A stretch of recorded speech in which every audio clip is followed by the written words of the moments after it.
aminao ho an'izay zavatra rehetra ho ataonao ny asa aman-draranao ny fianaranao ihany koa ho aminao rehetra ne ny fiadanan'i Jesosy Tompo. Dia amin'ity androany ity dia faly izahay ety anoloana miarahaba ny renim-pianakaviana rehetra na tratran'izao fetin'ny reny izao. Tena ho vehivavy mahery anie ianao, indrindra fa ianao maman Randrianaivo Ravelona Daniel, tahian Jesosy manokana ianao, ho ela velona ianao,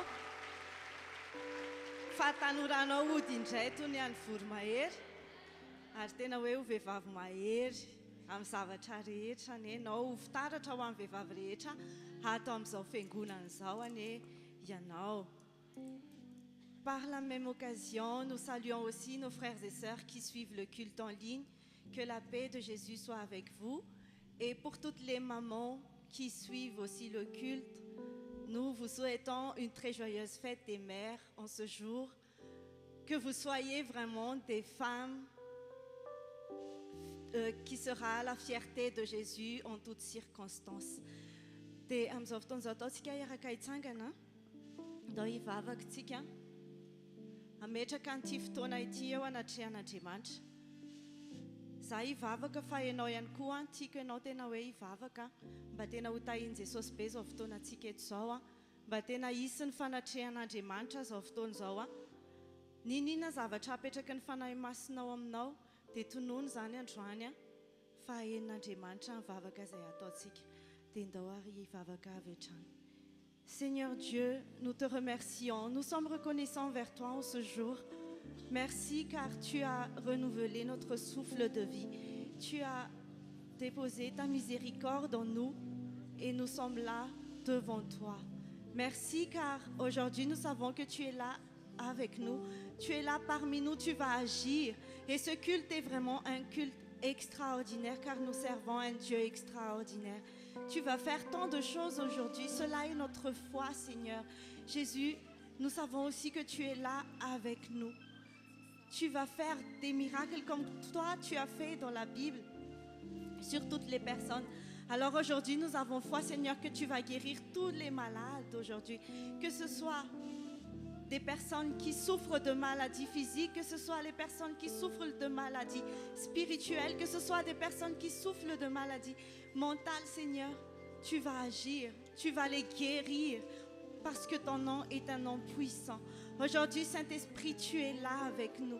Tu vas diriger ce culte, tu vas diriger le cœur de toutes les personnes qui sont ici aujourd'hui pour que nous puissions atteindre la présence de Dieu, pour que nous puissions vraiment nous sentir dans la présence de Dieu. Et aujourd'hui encore, Jésus, nous sommes là devant toi. Nous prions pour toutes les mères de famille, pour toutes les femmes de cette église, pour toutes les femmes qui suivent le culte en ligne. Qu'elles soient vraiment un exemple de grâce, qu'elles soient vraiment un exemple d'une femme chrétienne là où elles sont, Seigneur. Tu vas agir dans leur vie, tu vas agir dans leur foyer. Et que tout ce que les femmes de cette église demandent, Seigneur, tu vas exaucer chacune de ces prières. Et en ton nom, Seigneur, nous avons fait cette prière. Au nom de Jésus, que la gloire te revienne. Alléluia, alléluia, amen. Tetano trano fifandraisanao amin'ny tompo. Androany Jesosy dia mbola manamafy an'ilay teny nolazainy hoe raha misy roa na telo mivory amin'ny anarako izy dia eo afovoany aho. Eto izy androany aho ka ianao tsy hanana fanahinany amin'izany mihitsy hoe mety hoe tsy eto Jesosy fa efa eto izy, mbola tsy teto ianao dia efa tonga teto izy. Dia androany izy hanao zavatra lehibe eo amin'ny fiainanao. Androany zavatra tsy neritreretinao akory dia ho ataon'i Jesosy eo aminao izany. Dia androany Andriamanitra iray mbola manome fotoana ho anao. Mbola manome fotoana izy androany, manome opportunité izy androany afaka anantonanao anazy misimisy kokoa. Tsy nasiany fepetra ohatrany tamin'ny andro taloha tamin'ny zanak'Israely hoe mbola mila protocole be da be zay vao afaka miditra fanatrehany. Fa androany ianao afaka manantona azy malalaka dia araroty izao fotoana izao. Aujourd'hui, Dieu te laisse se rapprocher de lui davantage. Alors je t'invite vraiment à le louer, à l'adorer de tout ton cœur. Aoka tena hisy etaeta ao anatinao hoe te hanao izay mahafinaritra an'Andriamanitra. Aoka tena hisy etaeta ao anatinao hoe izy androany hanompo anao amin'ny foko rehetra. Si tu vas chanter, chante de tout ton cœur. Chante que tu veux l'adorer aujourd'hui. Chante que tu veux faire son plaisir aujourd'hui.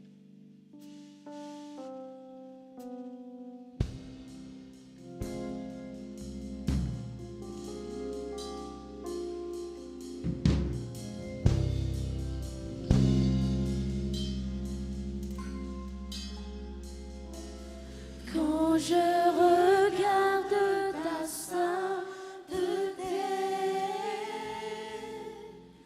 et quand je contemple ta beauté,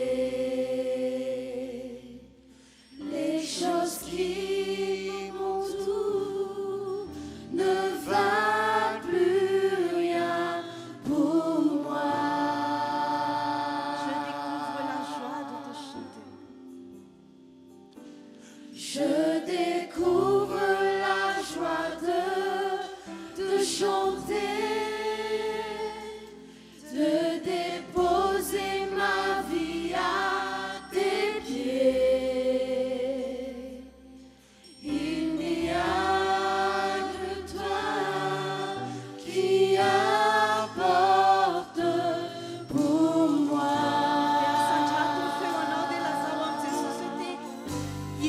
Je veux t'adorer,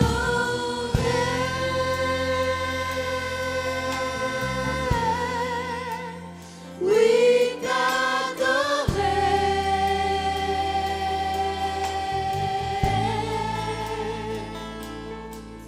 ma raison de vie, c'est de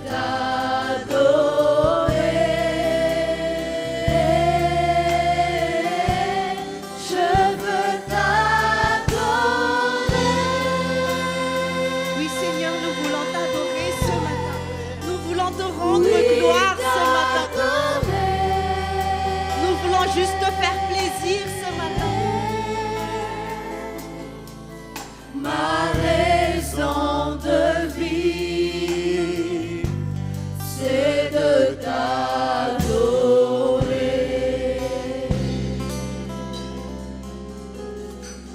Quand je regarde la sainteté,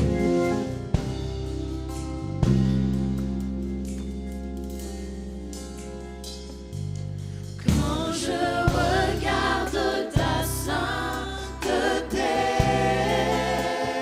oui, Seigneur, tu es et saint. quand je Et nous nous prosternons à tes pieds. beauté, les choses qui m'entourent ne valent plus rien pour moi. Je découvre la joie de te chanter. Je découvre la joie de chanter, de déposer ma vie à tes pieds. Il n'y a que toi qui importe pour Il n'y moi. a que toi qui importe pour moi. Alors je veux t'adorer. Je veux t'adorer,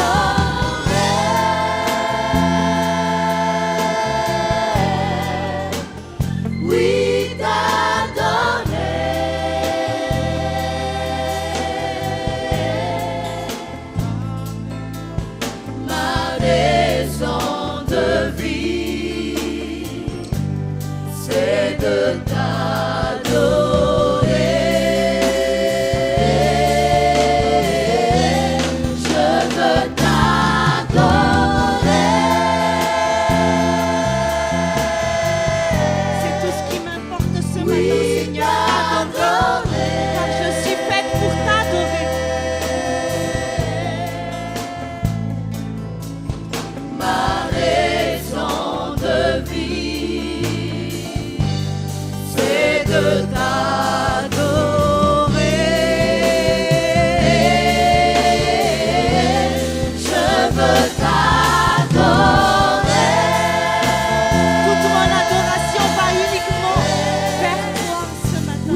ny fisinay dia ny hitsaokanao iankohaka eo anatrehanao hideranao satria Andriamanitra hainao Andriamanitra ny fahatsarana rehetra ianao ny fahatsaranao eo aminay isan'andro ta bonté est éternelle tes bienfaits planent sur nos vies chaque jour.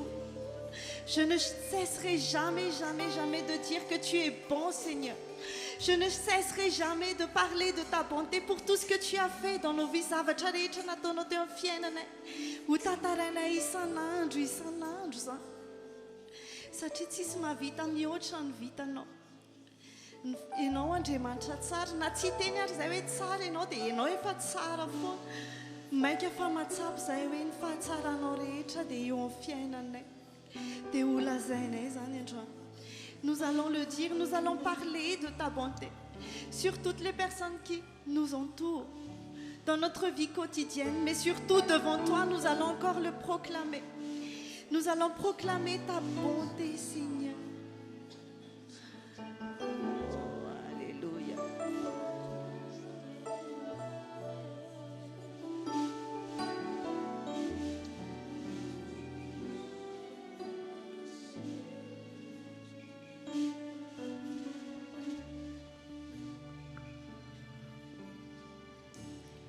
Je parlerai de ta bonté, ta fidélité. Je dirai tout haut, tout haut, tout haut, ce que tu as fait pour moi. Je proclamerai la gloire de ton nom. Oui, je parlerai de ta bonté pour tout ce que tu as fait pour moi, je le dirai. Je parlerai de ta bonté, ta fidélité. Jésus, tu es mort sur la croix pour moi. Je dirai tout Pour haut, me racheter au prix du Père. Ça, je le dirai. ce que tu as fait pour moi. Je proclamerai la gloire de ton nom. Oh, je parlerai de ta bonté. Je parlerai de ta bonté, Nul n'est comme toi, Jésus. ta fidélité. Tsara Je dirai tout mihoatra. haut, Ka olona zay ilay zany androany. tout haut, Ny amin'ny zavatra tsara rehetra nataonao teo amin'ny fiainanay. Tsy ho tazominay zanay zany. Ka olona zay ilay ny fahatsaranao. la gloire de ton nom. Oh, je parlerai. Je parlerai de ta bonté, Oui, Seigneur, tu es ta fidèle. fidélité. Je dirai tout haut, tout haut, tout haut, ce que tu as fait pour moi. Je proclamerai la gloire de ton nom. Oh, tu m'avais dit de compter sur ta bonté, Seigneur.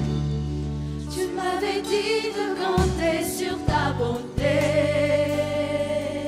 Hey, hey. Je n'ai pas hésité.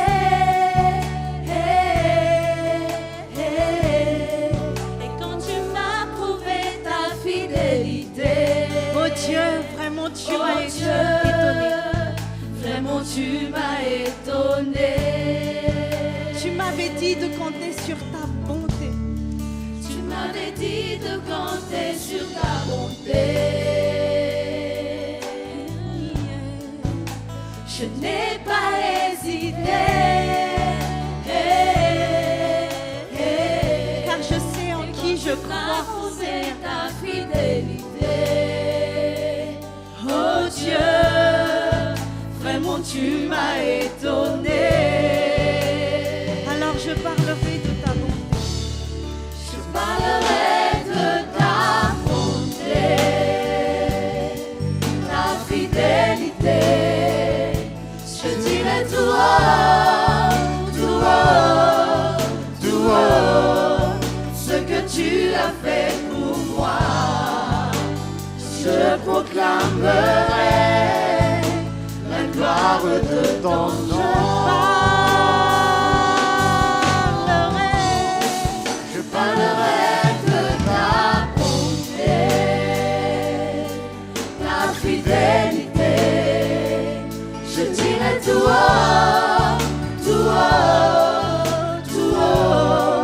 ce que tu as fait pour moi. Je proclamerai la gloire de ton nom. Tsy sosy aty zavatra kely nataonao teo amin'ny fiainanay. Tsy zavatra mety voavidy volana nataonao teo amin'ny fiainanay. Fa tena hoe ny fahatsaranao rehetra. Mianoka an'izany izay isan'andro, isa-maraina, isan-kariva, mandritra ny tontolo androm-piainanay eny, mandritra ny alina dia ny fahatsaranao no iainanay. Tsara ianao, tsara ianao, tsara aminay isan'andro ianao. Tu es bon envers nous. Malgré qu'on soit des personnes, des fois, qui n'agissent pas selon ta voix, tu es bon, tu es toujours bon envers nous, tu arrives à nous pardonner. Oh Seigneur, alors nous allons le proclamer. Mbola ho lazainay zany androany hoe fahatsaranao manaraka anay isan'andro, isa-maraina, ny hariva, ny tontolo andro, ny alina manontolo. Dia tianay zany, tianay ianao Jesosy. Dikanao Tompo, Yes, tsy mahafoy tsy anay mba ny mahafoy amin'ny fandrapona ny tananao, miazona ny fiainamo, ny maraina vao mifoha mandrapatoriko Jesosy io, miraiko ny hatsarana. Tikanao Tompo, Tikanao Tompo, tsy mba mahafoy amin'ny fandrapona ny tananao, miazona ny fiainamo, ny maraina vao mifoha mandrapatoriko Jesosy io, miraiko ny hatsarana. natoky anao teo amin'ny fiainana. Natoky anao teo amin'ny fiainako, naseunao ay fa tsara loatra ianao, isaky ny miaina Jesosy io, miraiko ny Tiako ny feo anao. feonao, mitondra ay mamaky ny afo, anaty alina akaiky ay indrindrana, fantatrofianao no raiko, sy sakaizako Jesosy io, miraiko ny hatsarana. Natoky anao teo amin'ny fiainana. Natoky anao teo amin'ny fiainako, naseunao ay fa tsara loatra ianao, isaky ny miaina Jesosy io, miraiko ny Natoky anao teo amin'ny fiainana. Natoky anao teo amin'ny fiainako, naseunao ay fa tsara loatra ianao, isaky ny miaina Jesosy io, miraiko ny hatsarana. Miazakazaka manotronay ny hatsaranao Tompo, miazakazaka manotronay ny hatsaranao Tompo, miandro-piainako vafoy hoana manjaka manoto, miazakazaka manotronay ny hatsaranao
Toute ma vie, tu as été bon.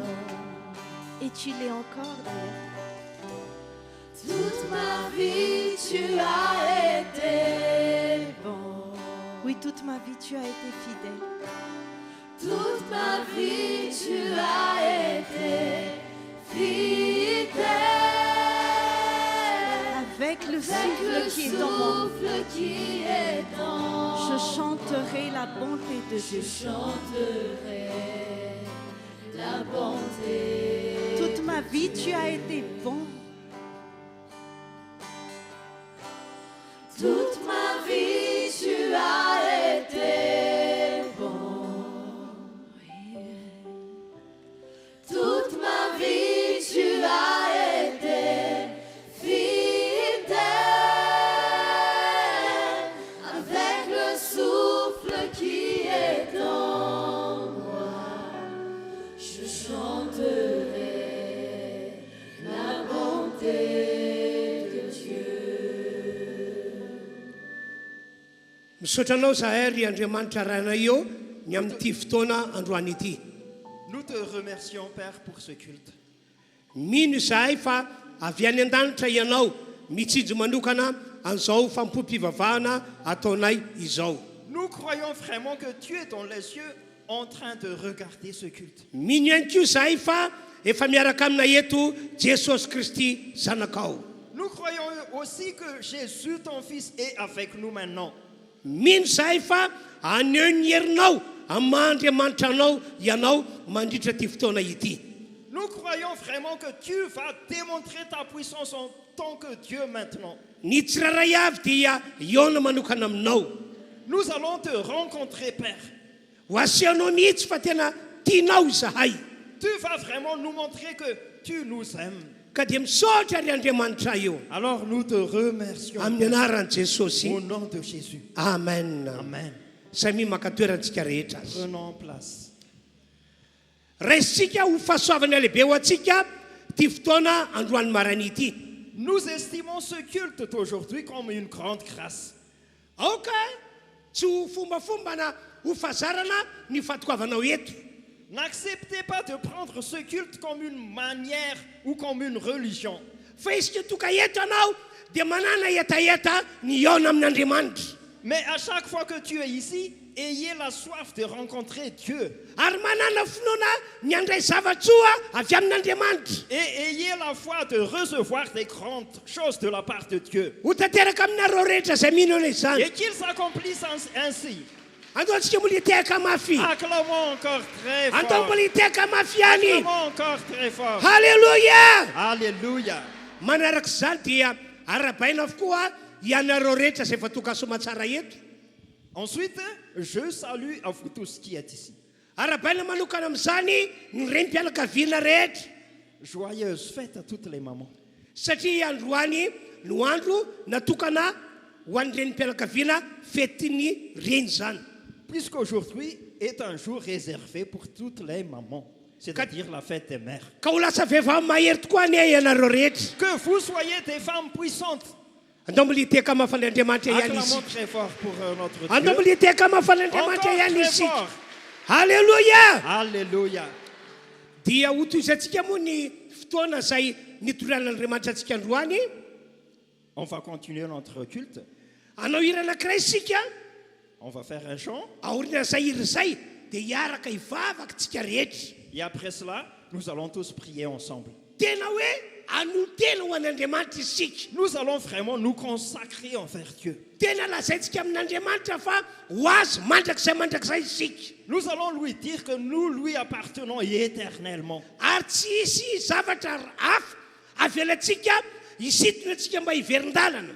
Et aucune chose ne peut nous retirer vers l'arrière. Fa hijoro ho an'i Jesosy hatramin'ny farany isika. Mais nous allons nous mettre debout pour Jésus. Tena hijoro ho an'i Jesosy hatramin'ny Nous farany allons nous isika. mettre debout pour Jésus. Manana tanjona ny hotoka sy mahatsara eny an-danitra. Ayez l'objectif d'atteindre les cieux.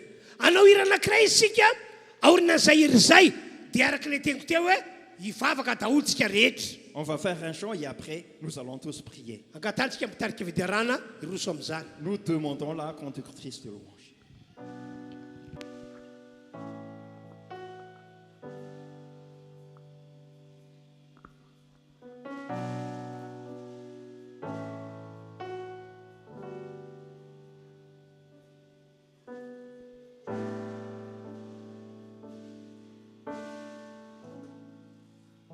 Antananao.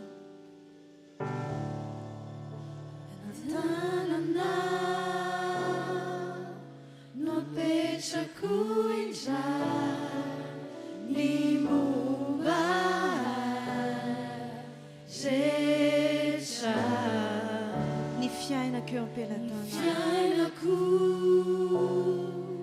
eo am-pelatana anao koa toria.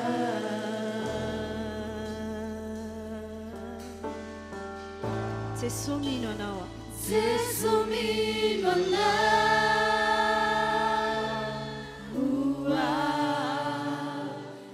anao manontolo,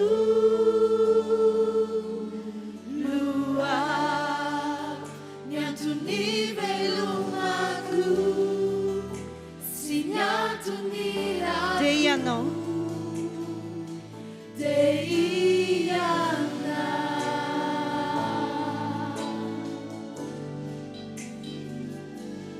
Yarati.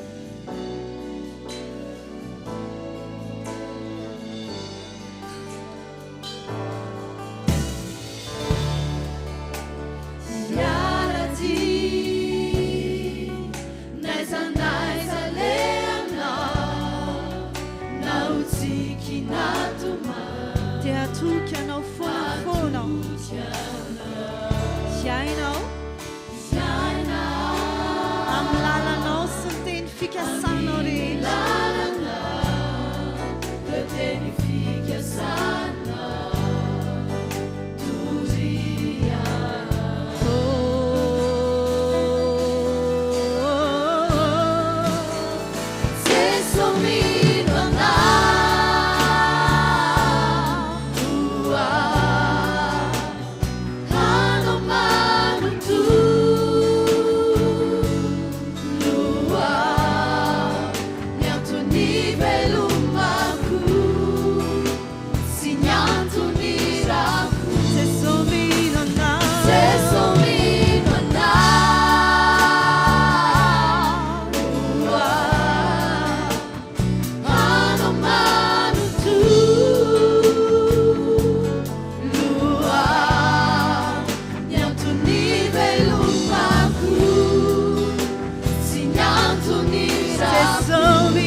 andao tanterantsika eo am-pandoliana mihitsy zao vavaka falorantsika tena ho an'Andriamanitra izao.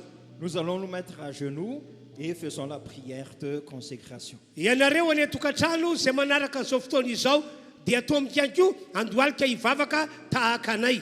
Vous tous qui êtes à la maison, je vous invite à prier avec nous. Zava-dehibe amin'Andriamanitra mantsy ny mahita anao tena miakoka aminy maniry tena eo anatreny manao vavaka. Puisque c'est très important de Dieu de te prosterner. Samy mivavaka arak'izay nanentanako izay tsika rehetra. Nous allons tous prier. Samy mivavaka tsika rehetra. On va prier ensemble. Sokafa mivavanao dia mivava amin'ny fonao rehetra. Ouvre ta bouche et priez de tout ton cœur.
Tena mivava tokoa ianao amin'ny fonao rehetra. Prie de tout ton cœur. Mila olona mitady azy Andriamanitra. Dieu veut vraiment quelqu'un qui, lui, vraiment recherche. Izy zavatra lehibe ho ataon'Andriamanitra mantsy androany. Puisque Dieu veut faire des grandes choses. Ka izay mitady azy no ataony mahita ny heriny. Et il va montrer son visage envers celui qui le recherche. Zay no antony mahatonga mampahery hoe mivava daholo tsika rehetra. Voilà pourquoi je vous exhorte à prier vraiment.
Toy izany ny vavaka ho antsika rehetra.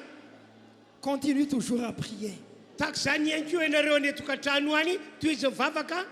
Et vous qui suivez le culte en ligne, priez.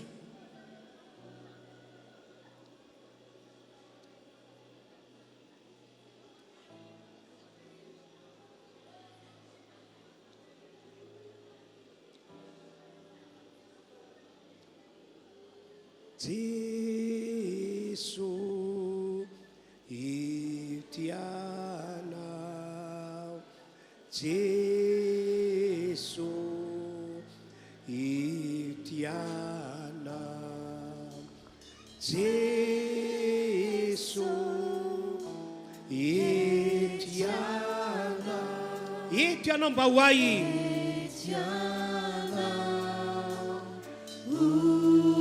Mbola veritsika ihany. Jesu eto ianao.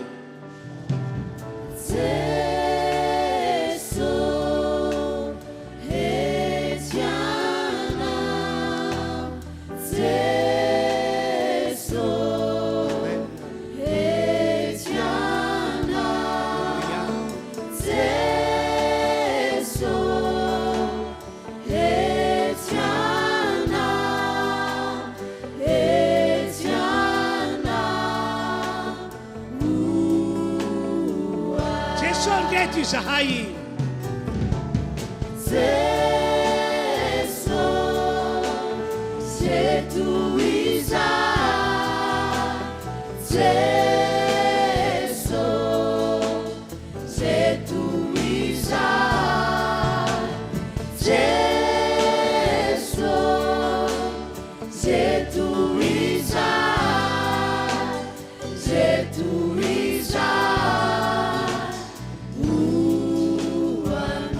Jesu ndreto izahay atsaka ny tananao asandrato ny tananao mevonatra avy aminao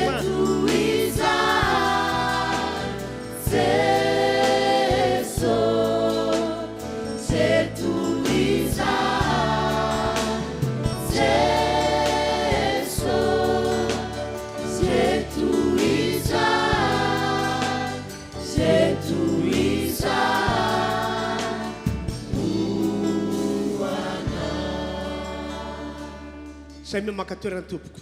Prenons place. Amin'izao fotoana izao tsika dia hitondra ny fanatitra fanaontsika isaky ny fampompivavahana tahaka izao. Maintenant, nous allons apporter nos offrandes qu'on fait tous les dimanches à notre culte. Raha mitondra ny fanatitra ao ianao ka hanolotra izany dia ataovy amin'ny fonao rehetra. Donne tes offrandes de tout ton cœur. Ary tena mamafaza ho an'ny fanjakan'Andriamanitra ianao. Et semer vraiment pour le royaume des cieux. Marina daholo ireo teny anaty Baiboly fa ny famafazantsika ho amin'ny fanjakan'Andriamanitra dia fitahiana ho antsika. Toutes les promesses dans la Bible sont vraiment vraies, que lorsque nous donnons pour Dieu, nous serons vraiment bénis. Lalana anankiray etsika manohitra ny devoly ny famafazana ho amin'ny fanjakan'Andriamanitra. Semer pour le royaume de Dieu, c'est vraiment un chemin pour vaincre le diable. Ho anareo izay hitondra ny ampahafolokarena dia angatana ianareo androsa ty anoloana fa misy boaty eto anateranareo izany. Je vous invite à avancer devant si vous allez apporter les dîmes. Ho anareo izay any an-tokantrano manaraka ny fotoam-pivavahana ny lina ihany koa. Si vous suivez le culte en ligne à la maison, aoka andray anjara amin'izany famafazana ho an'ny fanjakan'Andriamanitra zany ianareo. je vous invite aussi à participer, à semer pour le royaume de Dieu. Asehoy mihitsy fa ao anatin'ny fotoana manarika an'Andriamanitra ianareo. Montre vraiment que tu es dans le moment où on est devant la face de Dieu. Rehefa avy moa zany a tatazana manokana eny toerana fanatitra fanaontsika mazatra. Et après, on va collecter sur place les offrandes. Dia mbola anao hira anankiray isika miaraka amin'reto mpitarika fiderany ireto. On va faire encore un chant avec les chantres.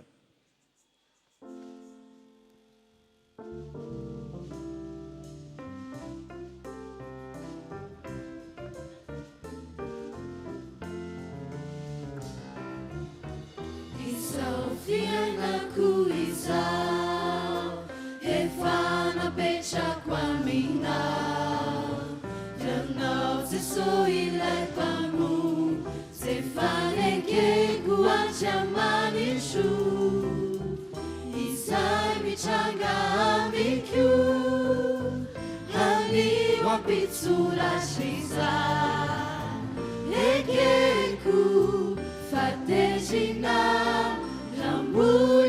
izao fiainako izao efa napetrako aminao. Izao fiainako izao efa napetrako aminao ianao Jesosy ilay mpamo zay fanekeko antramaniso izay mitranga amiko anio ampitsoratra ekeko fatezina zambolana unomia Kadera no atolotra anao. Kadera no atolotra ho anao ny tompo fatsara anao sady mpanao ny tsarako.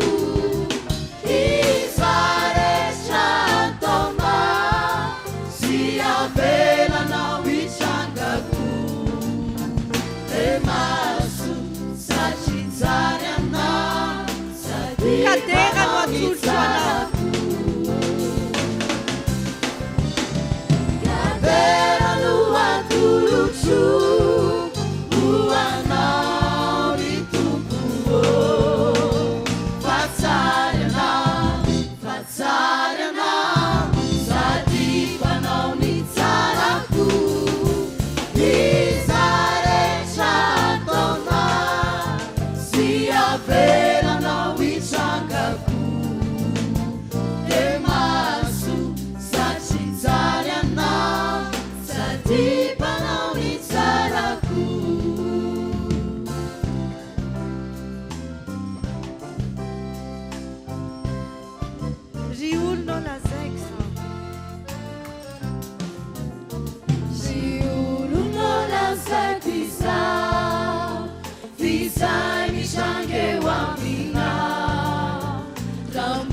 solai pamu Sinuekena uanjamanisha Delalana aksarana Sifiainana wanawijai Situcha fiatanana Wefisi urasisa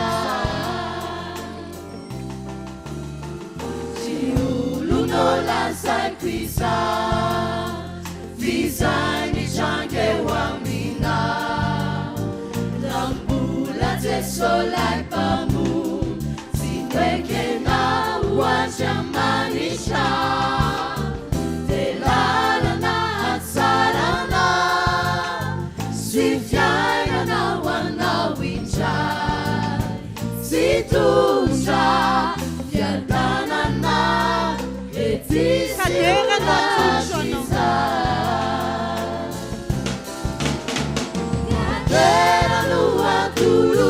Sana mira fundrehetra izy tompoko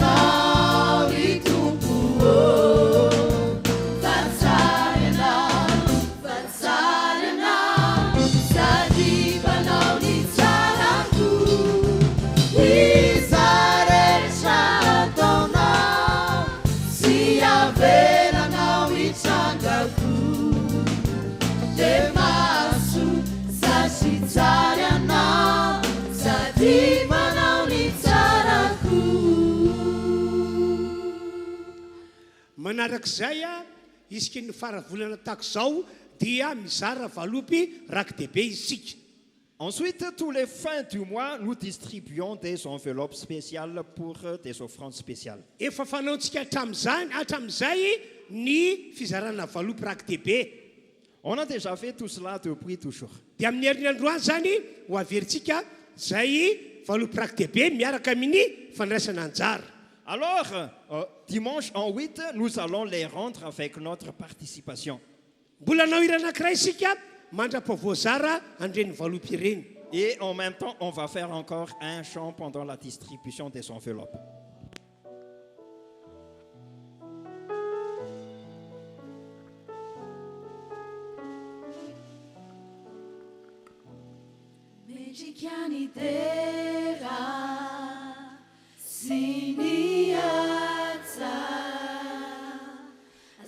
Shiny dana lai wano mauvuni na icha mejikiani dera siniasa asanda shiny dana lai wano mauvuni na icha fatsarana magaga tsarana Sisimitovy amina Tsisitoa Fatsarana Magaga tsarana Sisimitovy amina Tsisitoa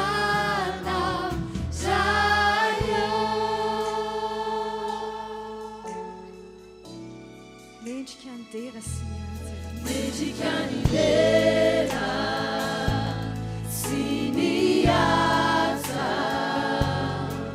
asanda shiny tana ndai wana baufuni ndaisha Mejikanidera siniasa asanda shiny tana ndai wana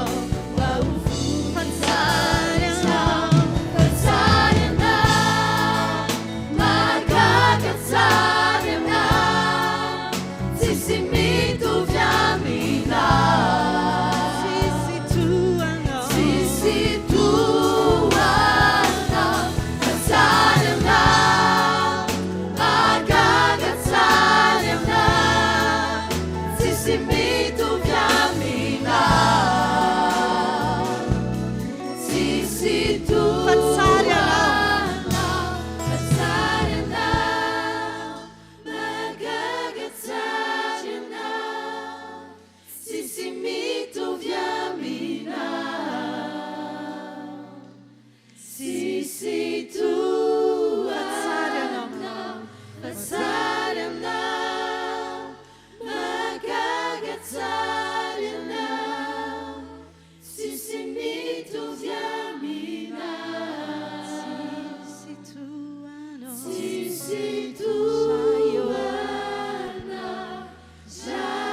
misaotra an'Andriamanitra isika satria miaraka amintsika Jesosy Kristy.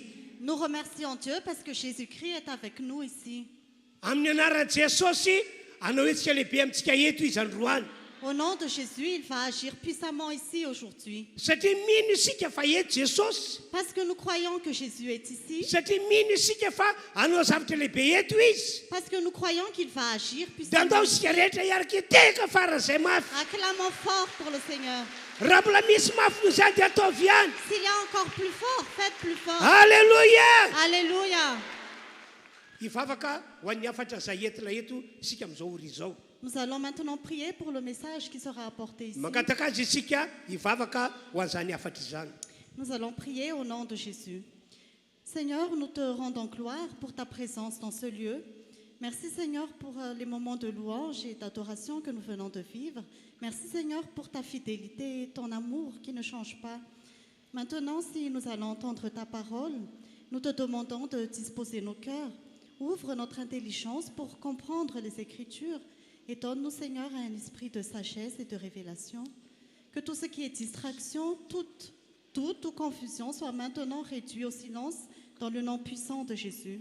Que ton Esprit Saint, Seigneur, prenne le contrôle de ce moment. Que ta parole transforme nos vies. Au nom puissant de Jésus-Christ, nous avons prié. Amen. Teka mafoan'ny tompo isika. Acclamons fort pour le Seigneur. Alléluia. Alléluia. Ny fotoam-pivavahana androany maraina dia fotoam-pivavahana natokako anaovana vavaka fanafana ho anareo. Le culte de ce matin est un culte que j'ai réservé pour une prière de délivrance pour vous. Averiko indray hoe ny fotoam-pivavahana androany dia fotoam-pivavahana natokako anaovana vavaka fanafana ho anareo. Je répète encore, le culte de ce matin est un culte que j'ai réservé pour faire une prière de délivrance pour vous.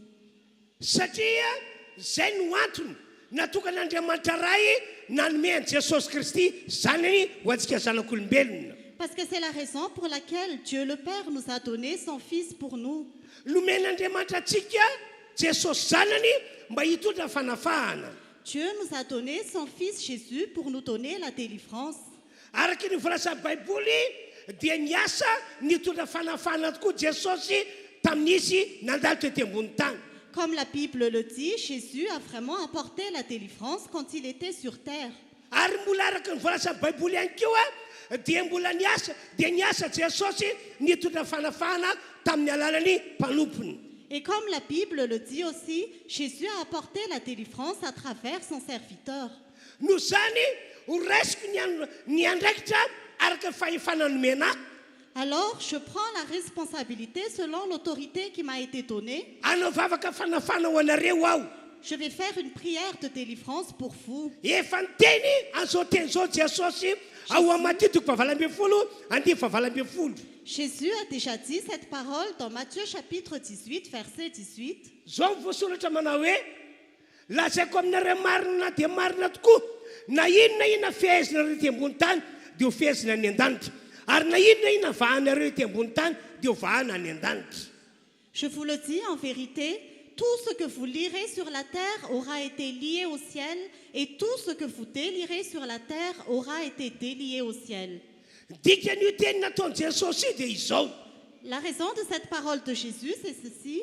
Raha anao vavaka fanafana ho anareo aho amin'ity androandroany ity Si je vais faire une prière de délivrance pour vous aujourd'hui, dia ho eken'Andriamanitra any an-danitra izany.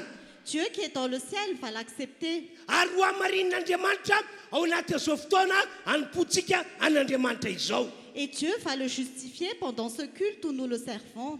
Manamarina izany akoa ny faminaniana nampitondrian'Andriamanitra ny Isaia mpaminany.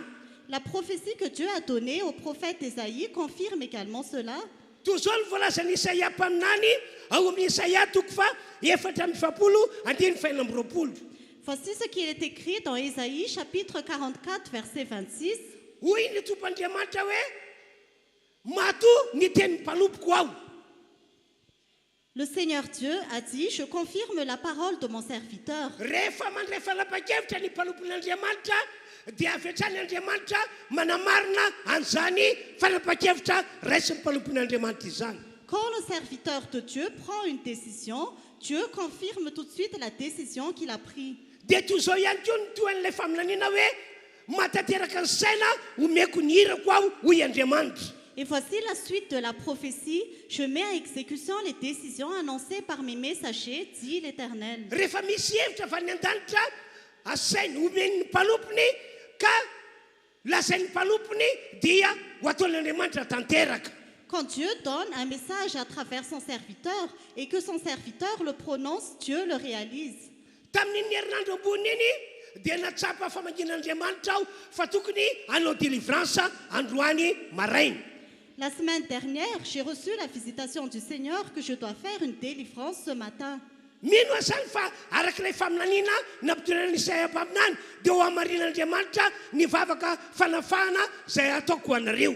Alors, j'ai la foi que selon la prophétie du prophète Ésaïe, Dieu va confirmer la prière de délivrance que je vais faire pour vous. Noho izany miantso anareo aho ny mba hiomana tsara andray ny fanafahana.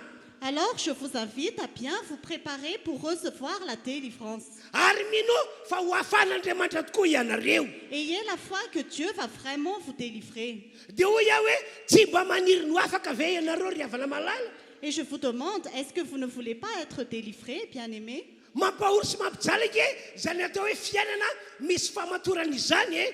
Parce que la vie qui est enchaînée donne vraiment des souffrances et de l'oppression.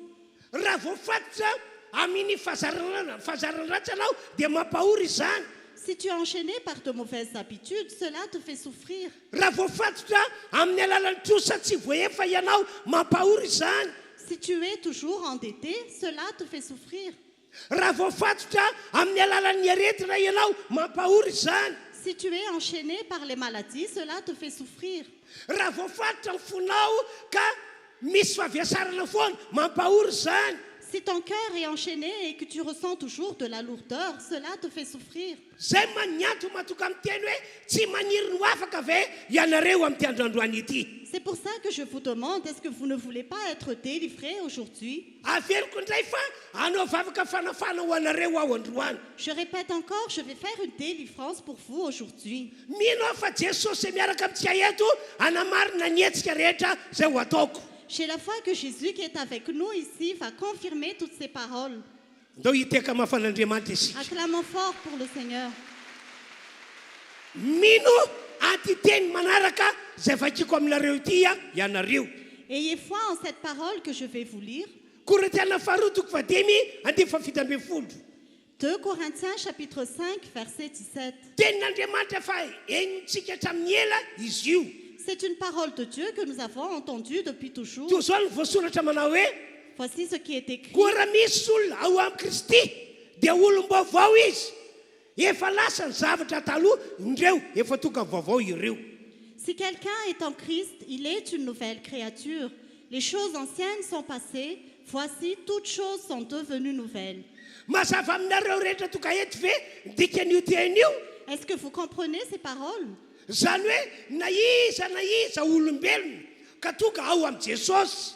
C'est-à-dire que toute personne qui est en Jésus, Na iza mino an Jesosy ary nandray an Jesosy hitoetra ao anatiny.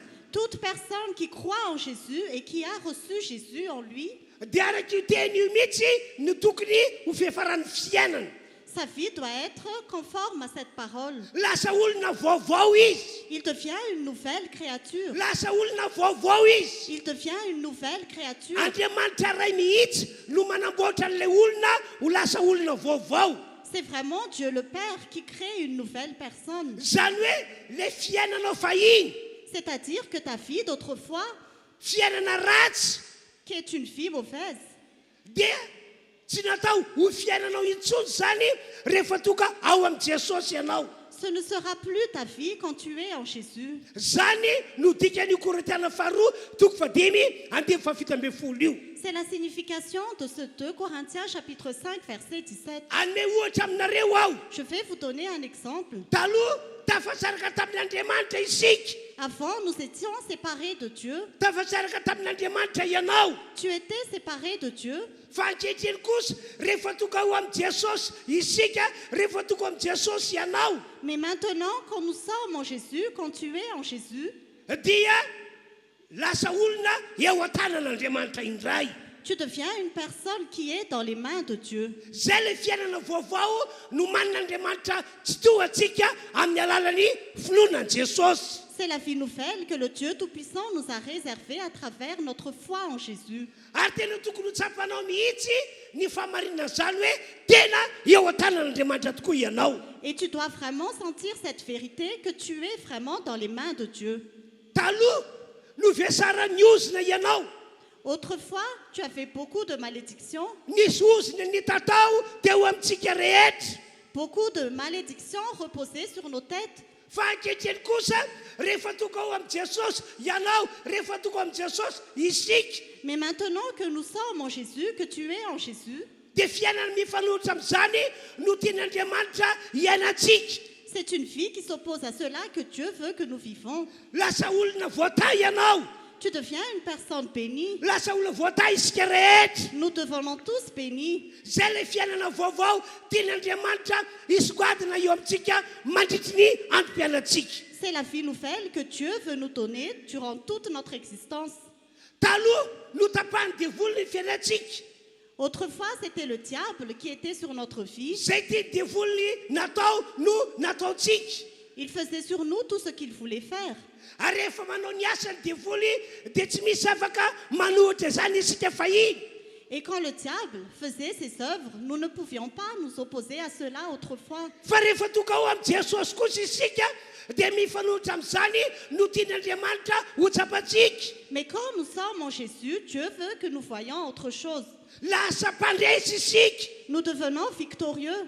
Zay le fiainana vaovao araky voalaza Korinthiana faharoa toko fadimy andimy fafito ambin'ny folo io. C'est la vie nouvelle qui est écrite dans 2 Corinthiens chapitre 5 verset 17. Taloha isika dia olona tsy misy mpia. Autrefois, nous étions des personnes qui n'avaient personne qui veillait sur eux. Tsy misy mpia isika nandritry ny taona maro. Personne ne veillait sur nous pendant plusieurs années. Fa rehefa tonga amin'ny Jesosy isika dia zao ny zavatra tian'Andriamanitra ho tsapantsika. Mais quand nous sommes en Jésus, voici ce que Dieu veut que nous ressentons. Izy Andriamanitra ray tsy toa no lasa miay antsika isan'andro isan'andro. C'est le Père Dieu Tout-Puissant qui veille sur nous chaque jour. Tokony ho tsapantsika ry havana malala ny famarinan'izany. Nous devons ressentir cette vérité, bien-aimés. Nahita tiany marobe ato anaty Baiboly isika. Nous avons vu plusieurs paroles dans la Bible. Reny teny reny hitantsika fa tanteraka tamin'ireo zanak'Israely olon'Andriamanitra. Nous avons vu que ces paroles étaient confirmées dans la vie des Israélites qui étaient le peuple de Dieu. Fa isika kosa dia nangahiahy tsy mba natsapa ny fahatanteran'le teny.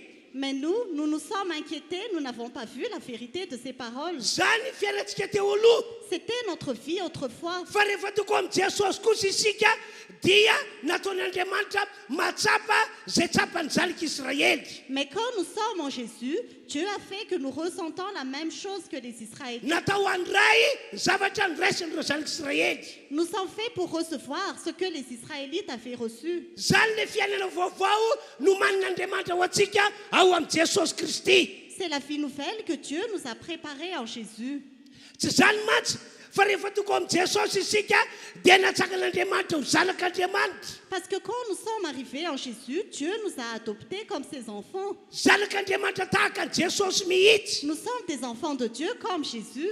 Natsakan'Andriamanitra ho olon'Andriamanitra. Dieu nous a adoptés comme son peuple. Olon'Andriamanitra tahaka ny zanak'Israely ihany koa. Le peuple de Dieu comme les Israélites.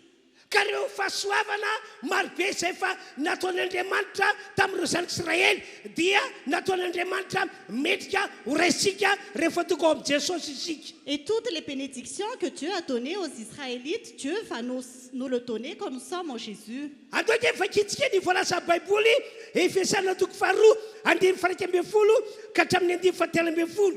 Lisons ce qui est écrit dans la Bible, dans Éphésiens chapitre 2, versets 11 à 13. Amin'ny anaran'i Jesosy toy izao ny voasoratra. Koa tsarovy fa fahiny ianareo zay jetilisa araky ny nofo ka nolasainy voaforatanana teo amin'ny nofo hoe tsy voafora eny tsaroa fa tamin'izany andro zany dia tsy nanana ankristy ianareo tsy nanana ankristy ianareo fa oloko azy tamin'ny fanjakan'ny Israely ary vahiny tamin'ireo faneken'ny teny fikasana dia tsy nanana fanantenana sady tsy nanana an'Andriamanitra teo amin'izao tontolo izao fa ankehitriny kosa ao amin'ny Kristy Jesosy ianareo zay lalitra fahiny dia fanampaneken'ny rano Kristy. C'est pourquoi, souvenez-vous qu'autrefois, vous étiez identifiés comme non-juifs dans votre corps, appelés incirconcis par ceux qui se disent circoncis et qui le sont dans leur corps par la main de l'homme. Souvenez-vous qu'à ce moment-là, vous étiez sans Messie, exclus du droit de cité en Israël, étrangers aux alliances de la promesse, sans espérance et sans Dieu dans le monde. Mais maintenant, en Jésus-Christ, vous qui autrefois étiez loin, vous êtes devenus proches par le sang de Christ. Nous allons lire le verset 19. Fa tompotany mpiray fanjakana amin'ny olo-masina sady ankohona an'Andriamanitra. Natsakana teo ambonin'ny fanorenan'ny apôstôly sy ny mpaminany ary Kristy Jesosy no fehizory indrindra. Ao aminy no irafetan'ny rafitra rehetra mitombo tsara ho tempolo masina ao amin'ny tompo. Ary ao aminy no miaraka orina koa ianareo ho fonenan'Andriamanitra amin'ny fanahy. Ainsi donc, vous n'êtes plus des étrangers ni des résidents temporaires. Vous êtes au contraire concitoyens des saints, membres de la famille de Dieu. Vous avez été édifiés sur le fondement des apôtres et prophètes, Jésus-Christ lui-même étant la pierre angulaire. C'est en lui que tout l'édifice, bien coordonné, s'élève pour être un temple saint dans le Seigneur. C'est en lui que vous aussi, vous êtes édifiés avec eux pour former une habitation de Dieu en esprit. Chère assemblée qui assistait à ce grand culte,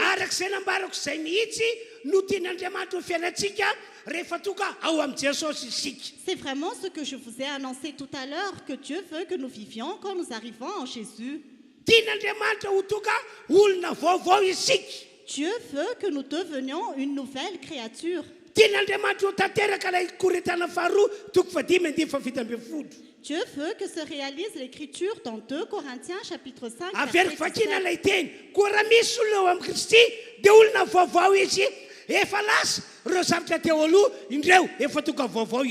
Je relis ce qui est écrit, si quelqu'un est en Christ, il est une nouvelle créature.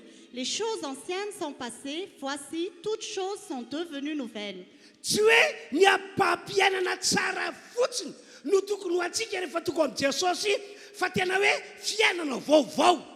n'est pas que notre vie s'améliore quand nous sommes en Jésus, mais nous avons vraiment une nouvelle vie.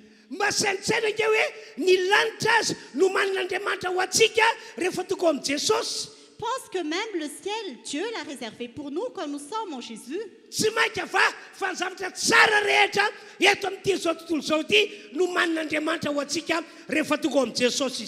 À plus forte raison, Dieu prépare toutes les bonnes choses sur la terre pour nous quand nous sommes en Jésus. Toutes ces paroles que je vous annonce, c'est la vérité. Le diable essaie de nous perturber pour que nous n'ayons pas la foi que nous allons devenir une nouvelle créature.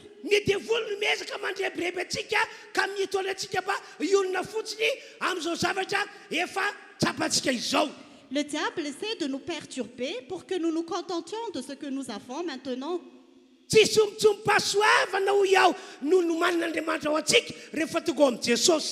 Ce ne sont pas des morceaux de bénédiction que Dieu a préparés pour nous quand nous sommes en Jésus.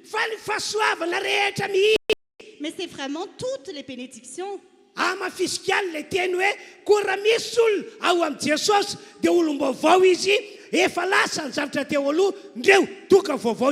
Je confirme encore la parole qui dit, si quelqu'un est en Christ, il est une nouvelle créature. Les choses anciennes sont passées, voici toutes choses sont devenues nouvelles. Noho zany aoreno amin'ny alalan'izay Korintana faharoa toko fadimy dia efa vita ambin'ny folo zay ny fiainanao toka eto. Alors passe ta vie sur ces 2 Corinthiens chapitre 5 verset 17. Manaova défi amin'ny devoly mihitsy anao hoe zaho dia natao olom-baovao satria efa manana Jesosy. Présente vraiment un défi au diable et dis-toi que moi je suis une nouvelle créature parce que je suis en Jésus. Na dia miezaka manohitra aza ny devoly aza manay Kristy zany ianao. Même si le diable essaie de s'y opposer, n'accepte pas d'être vaincu. Araka ny volasan'ny Baiboly ekeo Andriamanitra sy ny teniny. Comme la Bible le dit, accepte la parole de Dieu Ary tsy hoeriny devoly hoy ny Baiboly et oppose-toi au diable, dit la Bible. dia andositra anareo izy. Alors il fuira loin de vous. Ary raha mitady toerana eo amintsika devoly dia araka ny fampanarany Baiboly aza manaiky mihitsy ianao. Et si le diable essaie d'entrer en nous, n'accepte pas. Na inona zava-misy hitany masonao miorena tsara hoe olona vaovao ao. Quelles que soient les choses que tes yeux voient, confirme toujours que tu es une nouvelle créature. Misy teny toy zao ihany koa ao anaty Baiboly. Il y a aussi cette parole dans la Bible. Jesosy no niteny an'le teny. Jésus a dit cette parole. Hoy izy amin'ny Jaona toko fahavalo andiny fahina amin'ny telopolo. Il a dit dans Jean chapitre 8 verset 36. Ianao tsara ke ny voasoratra e. Soyez bien attentifs. Koa raha ny zanaka no afaka anareo dia ho afaka tokoa ianareo. Si donc le Fils vous libère, vous serez réellement libre. Zany hoe raha Jesosy Kristy izay ny ran'Andriamanitra ray mba hanafaka no hanafaka antsika dia azo antoka fa tena ho afaka tokoa isika. Ça veut dire que si c'est Jésus-Christ que Dieu le Père nous a envoyé, qui va nous libérer, nous serons réellement libres. Tsy ireo zavatra mamatopatotra amin'ny ampahany ihany no hoesoriny Jesosy ao amintsika fa zay zavatra rehetra mamatotra antsika dia hoesoriny Jesosy avokoa. Ce ne sont pas seulement les choses qui nous enchaînent sur cette terre que Jésus va nous délivrer, mais toutes choses qui nous enchaînent. Ny teny an'io teny io Jesosy satria ny ran'Andriamanitra ray ho amin'ny fanafahana tokoa izy. Jésus a dit ces paroles parce que Dieu le Père l'a envoyé pour la délivrance. Ny ao am-pon'Andriamanitra ke ry havana dia izao hoe ho afaka daholo ny olombelona rehetra. Ce qui est dans le cœur de Dieu, c'est que toute personne soit délivrée. Isika rehetra toka eto dia tian'Andriamanitra ho afaka daholo. Nous tous qui sommes ici, Dieu veut que nous soyons tous délivrés. Ary raha mandika Baiboly ianao rehefa tonga tety ambony tany Jesosy dia arabaka teny tokoa nanafaka an'ireo rehetra voafatotra izy. Et si tu observes la Bible, quand Jésus est venu sur terre, il a vraiment délivré littéralement tous ceux qui étaient enchaînés. Zay rehetra tonga tao amin'ny Jesosy na iza nositraniny avokoa. Tous ceux qui étaient venus à Jésus, il les a tous guéris. Zay rehetra tonga tao amin'ny Jesosy na iza no afany avokoa. Tous ceux qui se sont approchés de Jésus, il les a tous délivrés. Tena nomporofo Jesosy fa nirahana mba hanafaka izy. Jésus a vraiment prouvé qu'il a été envoyé pour délivrer. Nomporofo Jesosy fa nirahana mba hanasitrana ny marary izy. Jésus a vraiment prouvé qu'il a été envoyé pour guérir les malades. Andao dia vakitsika ny Matthieu toko fadimy ambin'ny folo andemy fahaseho amin'ny roapolo sy ny faraiky amin'ny telopolo hoe. Lisons ce qui est écrit dans Matthieu chapitre 15, versets 29 à 30. Toy zao voasoratra. Ary raha niala teo Jesosy dia nakany amorony ranomasina Galilea izy ary niakatra nakeo an-tendrombohitra izy ka nipetraka teo. Ary nisy vahoaka betsaka nakeo aminy nitondra ny mandringa, ny jamba, ny mona, ny kilemaina ary maro hafa koa ka nametraka azy teo kaiky eto Jesosy dia nahasitrana azy izy. Hatreo aloha. Jésus quitta cet endroit et vint sur les bords du lac de Galilée. Il monta sur la montagne et s'y assit. Une grande foule s'approcha de lui. Il y avait parmi eux des boiteux, des aveugles, des muets, des estropiés et beaucoup d'autres malades. On les amena aux pieds de Jésus et il les guérit. Averitsika vakina ny andininy fatelopolo. Nous allons relire le verset 30. Ary nisy vahoaka betsaka nakeo amin'ny Jesosy nitondra ny mandringa, ny jamba, ny mona, ny kilemaina ary maro hafa koa ka nametraka azy teo kaiky eto Jesosy dia nahasitrana azy izy. Andiny faraiky amin'ny telopolo. ka dia talanjona vaoka raha nahita ny mona ny miteny ny kilemaina sitra ny mandrika afaka ary ny zava-mahiratra dia nankalaza an'Andriamanitra Israely izy. Une grande foule s'approcha de lui. Il y avait parmi eux des boiteux, des aveugles, des muets, des estropiés et beaucoup d'autres malades. On les amena aux pieds de Jésus et il les guérit. De sorte que la foule était émerveillée de voir les muets parler, les estropiés être guéris, les boiteux marcher, les aveugles voir, et elle célébrait la gloire du Dieu d'Israël. Cette histoire est vraiment très encourageante, bien-aimés.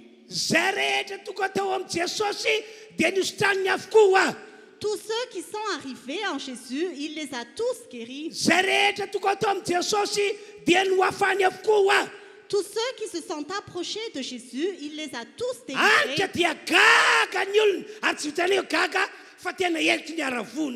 Alors la foule était vraiment très étonnée. Ils n'étaient pas seulement étonnés, mais ils étaient vraiment émerveillés.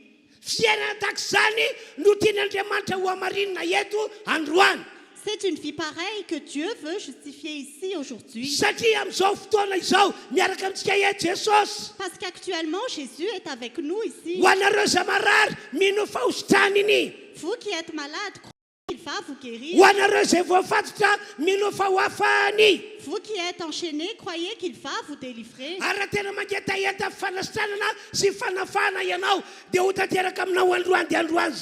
Et si tu as vraiment soif de guérison et de délivrance, cela va se réaliser pour toi immédiatement. Acclamons fort pour le Seigneur. Acclamons encore plus fort. Si tu peux faire plus fort, fais plus fort. Mais ce qui est vraiment encourageant, c'est ceci.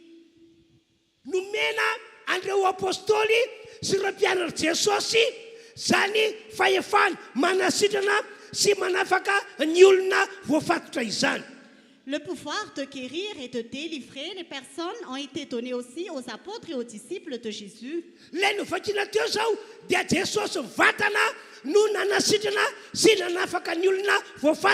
Ce qu'on a lu tout à l'heure, c'est Jésus qui a directement guéri et délivré les personnes.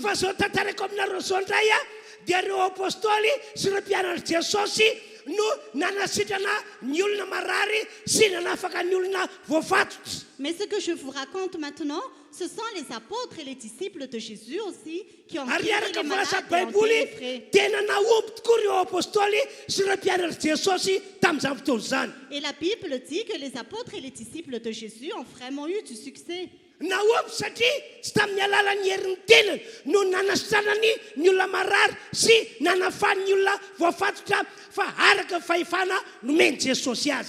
ont vraiment réussi parce que ce n'était pas par leurs propres efforts qu'ils ont guéri les malades et réalisé une délivrance, mais c'était par le pouvoir que Jésus leur a donné. Écoutez bien le témoignage des disciples de Jésus. Luc chapitre 10, verset 17.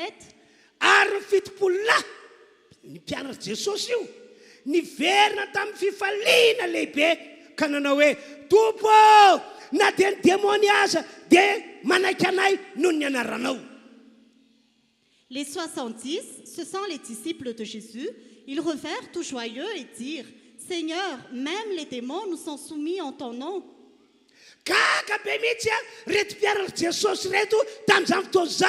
Les disciples de Jésus étaient vraiment stupéfaits en ce temps-là.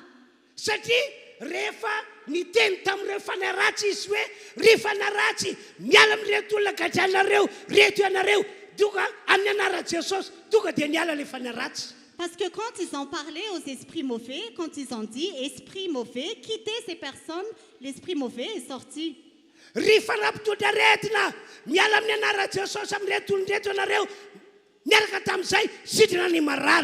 Quand ils disaient « Esprit d'infirmité, quittez les corps de ces personnes », les personnes étaient guéries.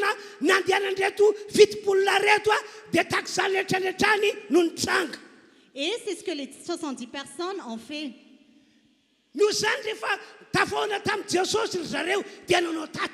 Alors, quand ils ont rencontré Jésus, ils ont fait un compte rendu. Oreo mpianatra Jesosy reo fitopolo lahy tamin'izany.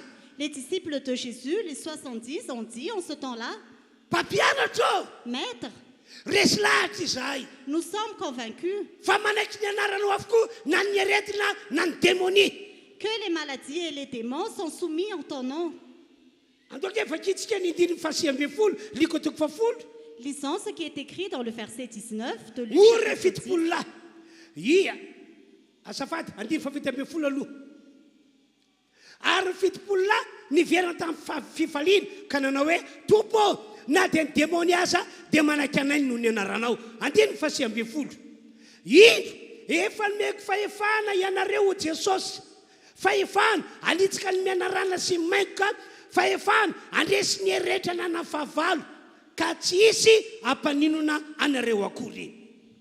Les 70 revinrent tout joyeux et dirent, Seigneur, même les démons nous sont soumis en ton nom. Voici, je vous ai donné le pouvoir de marcher sur les serpents, le pouvoir de marcher sur les scorpions et sur toute la puissance de l'ennemi, et rien ne pourra vous nuire. Rifegona manaka ty fotoan-dehibe ity. Chère assemblée qui assistait à ce grand culte, Lay Andriamanitra naharylanitra sy ny tany. l'Éternel Dieu qui a créé le ciel et la terre, Lay Andriamanitra izay naniraka Jesosy Kristy zanany tety ambony tany. le Dieu qui a envoyé Jésus-Christ son Fils sur cette terre, Izy no tsy miovomalo sy anio ary mandrakizay. c'est lui qui ne change pas hier, aujourd'hui et Tsy éternellement. miovatak'izany ihany koa Jesosy Kristy zanany. Jésus-Christ son Fils ne change pas non plus. Ary tsy miovatak'izany ihany koa ny fanahy masin'Andriamanitra. Le Saint-Esprit de Dieu ne change pas non plus. Ary programan'Andriamanitra mikasy any fanasana sy fanafahana dia mbola azon'Andriamanitra toizana mandrak'ankehitriny. Et le plan de Dieu concernant la guérison et la délivrance, Dieu peut le continuer encore actuellement. Araky ny nambarako taminareo Jesosy mivantana no nanasirina sy nanafaka ny olona marina sy nanafaka ny olona voafatotra tamin'izy tonga tety ambony tany.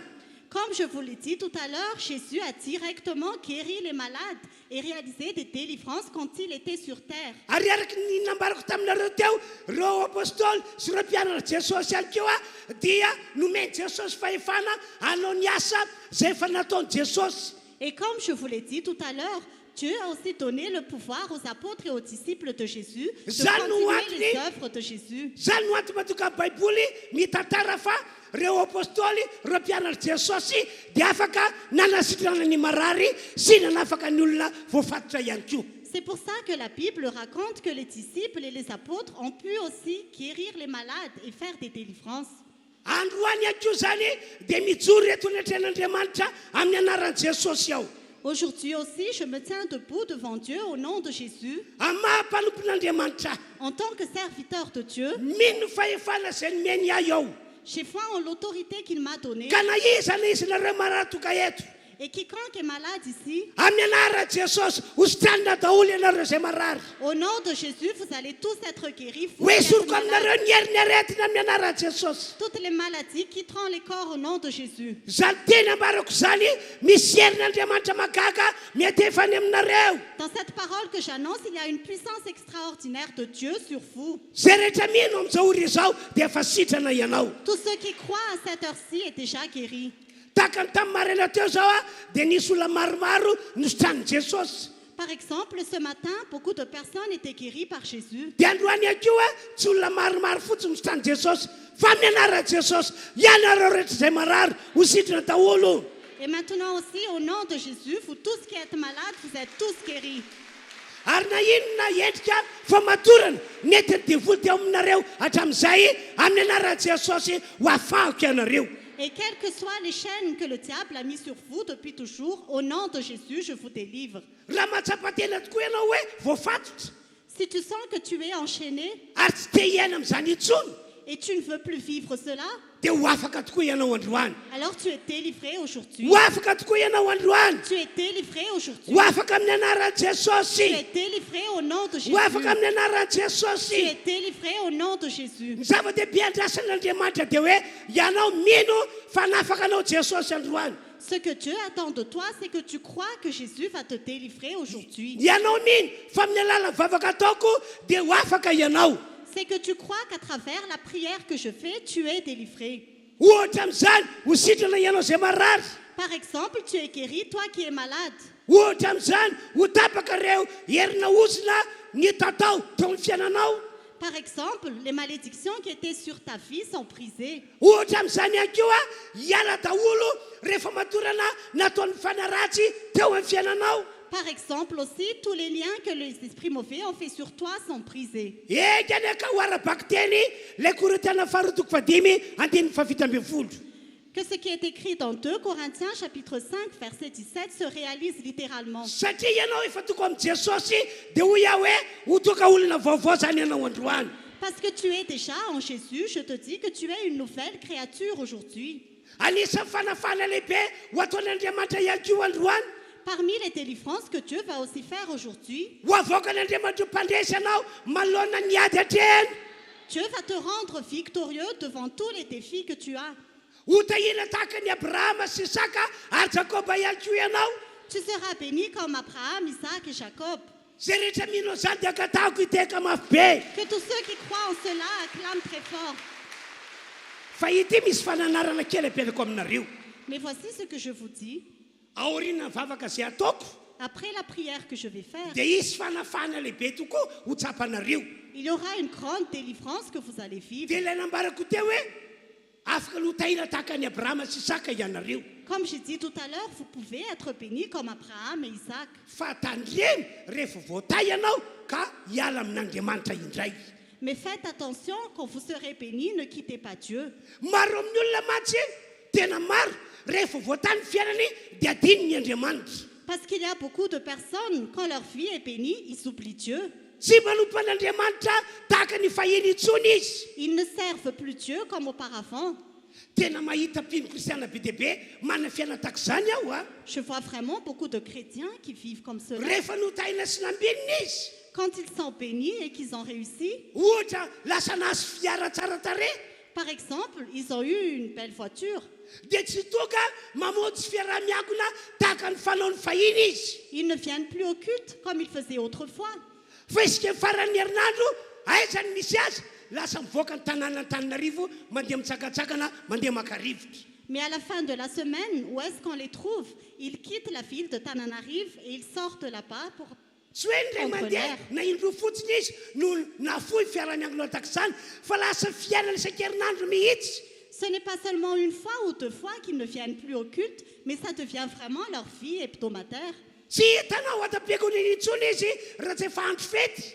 Ils ne viennent plus à l'église, sauf les jours de fête. zay no anty matoka amin'ny teny hoe mitandrema ianareo. C'est pourquoi je vous dis, faites attention. mitandrema ianareo Faites attention. satria surany tenako aho fa aoriana zao vavaka fanafana ataoko izao dia ho afaka tokoa ianareo. Parce que je suis vraiment sûre qu'après la prière que je vais faire, vous allez être délivrés. raha nanjaka tamintsika matsy ny resaka faritrana teo aloha Quand la pauvreté était sur nous auparavant, aoriana vavaka ataoko anareo dia ho ara-bako teny ho tahina tahaka ny Abrahama sy Isaka ary Jakoba ianareo. après la prière que je vais faire, vous allez vraiment être bénis comme Abraham, Isaac et Jacob. tamin'ny herinandro ambony iny tany amin'ny nosy Maurice moa izahay La semaine dernière, nous étions à l'île Maurice. dia tafaresaka tamin'ny mpanompon'Andriamanitra. Nous étions avec des serviteurs de Dieu. dia ho le mpanompon'Andriamanitra hoe tena malahelo mihitsy zay pastera fa ianao tsy fantatro a. Nous sommes vraiment tristes, ils ont dit, pasteur. ina moa tena mampalahelo azy. Pourquoi ils sont tristes? misy an'ireo tanora ao anaty fiangonana manatona azy mba ametra-tanana mba hanaovana vavaka. Il y a des jeunes dans l'église qui s'approchent d'eux pour qu'on leur fasse des prières. mivava ho ay ianao pastera fa zako maniry no any Allemagne. Prie pour moi, pasteur, parce que je désire aller en Allemagne. normal be tena mivavaka folo le mpanompon'Andriamanitra mba ho tanteraka fanirian'ilay olona ho any Allemagne. C'est normal, le serviteur de Dieu prie vraiment de tout son cœur pour que la personne puisse aller en Allemagne. dia zao no anisan'ny mampalahelo an'ilay mpanompon'Andriamanitra. Mais pourquoi le serviteur de Dieu devient triste? rehefa tonga any ireo olona ireo satria nahazo valim-bavaka.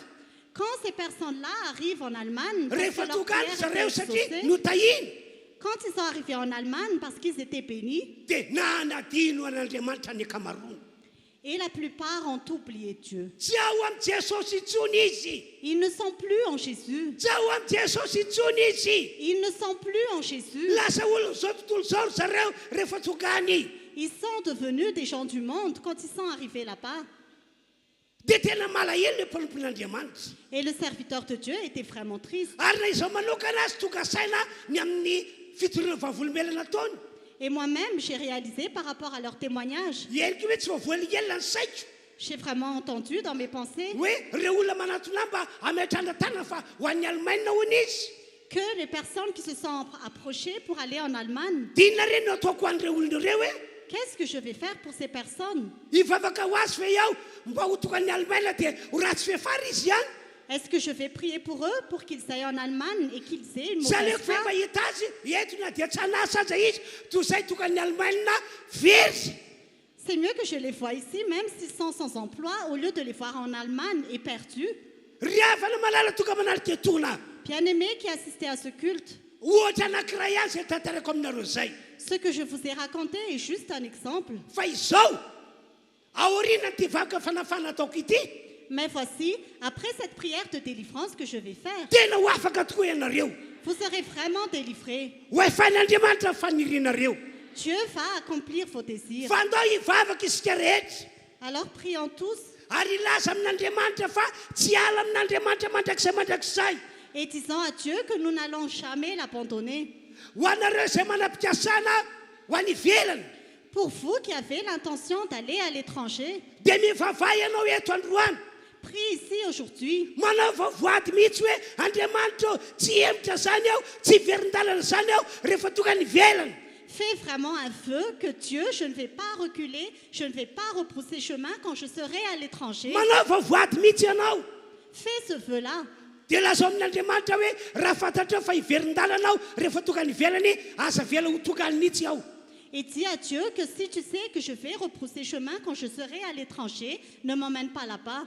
dia zao ihany koa tantaran'io mpanompon'Andriamanitra io tanitra Et voici aussi ce que le serviteur de Dieu m'a raconté. misy ireo namana ozy izy zay nanatonay ka nametra ny tanana dia tafita sy matsara tonga ny Maroka na azy borsa tany Maroka Il y a aussi d'autres personnes pour qui on a prié et sont bien arrivés au Maroc. Ils ont eu des bourses pour le fa Maroc. gaga ianao rehefa tonga tany izy nanambady teratany Marokany Mais tu es étonné quand il est arrivé là-bas, il a épousé une personne qui vient du Maroc. dia gaga ianao mahita azy misarina lamba be dia voamaso fotsy sisa misy eo Et tu es étonné quand tu le vois, il porte un grand tissu, on ne voit plus que ses yeux. dia zay ve niantona andefasan'Andriamanitra azy ho any Maroka Est-ce la raison pour laquelle Dieu l'a envoyé au Maroc? adiny ve le fitahina nomen'Andriamanitra azy Est-ce qu'il a oublié la bénédiction de Dieu? ry avana malala manalika ty fotoana ity Bien-aimés qui assistaient à ce culte, mila mijoro tsara ho a Jesosy hatramin'ny farany ianao tu dois tenir ferme pour Jésus jusqu'au bout. asa vely zavatra hafa atakalonao a Jesosy sy ny famonjena zay efa nomen'Andriamanitra anao Que rien ne t'éloigne du salut que Jésus t'a donné. asehoy fa ho any Jesosy mandrakizay ianao Montre que tu seras vraiment à Jésus pour toujours.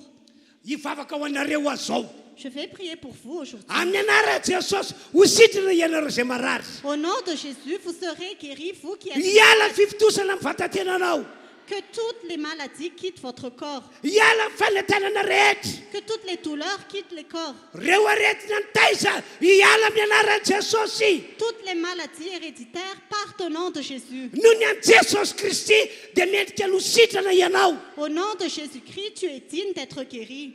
mendrika no sitrana ianao Tu es digne d'être guéri.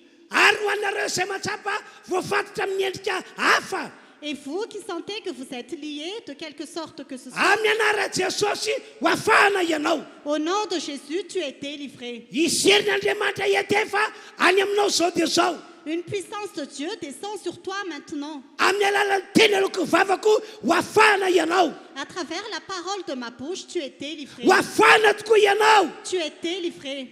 ary akoatran'izany anao vavaka fanafana ho anareo aho mba ho zato isanjato amintsika ny ho tahina be amin'ity taona ity À part cela, je vais prier pour vous, pour que 100% d'entre nous soient bénis cette année. dia zao azy melo ny rosotsika amin'ilay vavaka fanafahana Et avant que nous faisions cette prière de délivrance, andao sika iaraka anao vavaka mandoalika. Faisons une prière à genoux. Ao anatin'ny vavaka mandoalika io Pendant cette prière que no nous faisons à ilasanao genoux, am Jesosy fa ho azy mandrakizay ianao. dis à Jésus que tu seras à lui pour toujours. Ao anatin'ny vavaka mandoalika io no ilasanao am Jesosy fa tsy emitra mihitsy ianao. Pendant cette prière à genoux, dis à Jésus que tu ne vas jamais reculer. Rehefa tafita ianao dia tsy emitra mihitsy. Quand tu vas réussir, tu ne reculeras jamais. Zay mihitsy ny vavaka ataonao. C'est la prière que tu vas faire. Zay mihitsy ny vavaka ataonao. C'est la prière que tu vas faire. Ho antsika ato amin'ny fiangonana moa Pour nous qui sommes à l'église, maro tamintsika maro tamin'ny namantsika teto no lasan'ny Allemagne tokoa. beaucoup d'entre nous qui étions ici sont partis en Allemagne. Misaotra an'ireo namana zay any tsy manadino an'i Jesosy. Nous remercions nos amis qui sont là-bas, qui n'ont pas oublié Jésus. Satria ny proof anankiray andro fa tsy manadino an'i Jesosy izy. Parce que pour moi, la preuve qu'ils n'ont pas oublié Jésus, Dia izy mifandray amiko matetika amin'ny alalan'ny telefôniny. c'est qu'ils me contactent souvent à travers le téléphone. Ary ny fotoam-pivavahana ataontsika eto dia arahany tsy tapaka isika herinandro. Et le culte que nous faisons ici, ils le suivent tous les jours, toute la Ary raha manao semaine. rakitra isika dia manao rakitra ihany koa izy. Et quand nous faisons des offrandes, ils font aussi des offrandes. Dia ny rakitra zay ataony ihany iny dia alefa ny isakerinandro maka aty amiko. Et les offrandes qu'ils font, ils me l'envoient ici. Rehefa manao mpahafolon-karena isika dia manao ihany koa ry zareo. Quand nous faisons des dîmes, ils font aussi des dîmes. Dia iny mpahafolon-karena iny alefa ny aty amiko. Et ces dîmes, ils me l'envoient. Do iaho hoe tsy niembotra zany izy. Et alors je dis qu'ils n'ont pas, Tsy niverin-dalana zany ils izy. n'ont pas repoussé chemin. Fa ny sasany dia tsy fantatra hoe manao ahoana reny ny fiainany ihany. Mais les autres, je ne sais pas qu'est devenue leur fille. Rehefa mamatsiaro aho dia miantso azy ireo an-telefônina. Quand je me souviens d'eux, je les appelle au Dia manao téléphone. ahoana ianareo any hoy aho. Comment allez-vous? Dia zao navaly ny fiadalana pastera. Voici ce qu'ils répondent. Que la paix soit avec toi, pasteur. Dia hoy aho hoe ianao nge zany mbola mpino hatramin'izao e. Alors je te dis, tu es encore croyant jusqu'à maintenant? Eno izy izy. Et ils disent oui. Manaova rakitra ary ianao a. Alors fais des offrandes Ho proof fa tena mbola mpino ianao. pour prouver que tu es vraiment chrétien. Manaova mpahafolo-karena hoy aho. Fais des dîmes, et je dis, Ho proof fa tena mpino ianao. pour prouver que tu es toujours Satria croyant. ny olona ivelan'i Jesosy tsy mahavita manome izany. Parce que les personnes qui sont en dehors de Jésus, ils n'arrivent pas à Ny olona donner. ivelan'i Jesosy tsy mahafoy manao mpahafolo-karena izany. Les personnes qui sont en dehors de Jésus, ils ne peuvent Masoko pas moa tsy donner mahita la ny zavatra dîme. ataony ihany.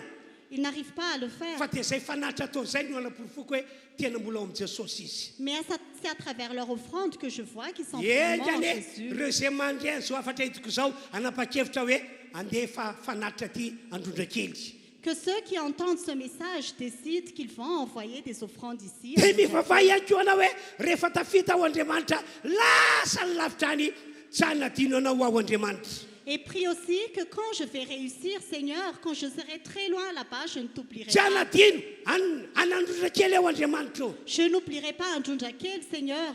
Izy aminareo mba maniry ny antoko hoe Qui parmi vous désire aller à l'étranger? vonijoro an Jesosy fa ianareo. Est-ce que vous êtes prêts à rester pour Jésus? Zao zany eo dia efa mivavaka ilaza amin'Andriamanitra hoe tsy vadika aminao aho. Alors maintenant, tu vas prier, tu vas dire à Dieu que tu ne Andao vas aho tonga dia pas andohaly prier. tivavaka arak'izay nany an-tanako izay a tsika rehetra. Maintenant, nous allons prier comme je vous l'ai annoncé tout à l'heure. Samy mivavaka ny folo manontolo izy. Priez de tout votre cœur. Tena mivavaha ny fonao rehetra. Prie vraiment de tout ton cœur. Ianareo na tokantrano ihany koa manao vavavaka tahaka izany. Vous qui êtes en ligne, priez également. Samy mivavaka aza izy. Priez tous. Sokafa mivavanao. Ouvre ta bouche.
amafiso amin'Andriamanitra fa ho azy mandrakizay mandrakizay ianao.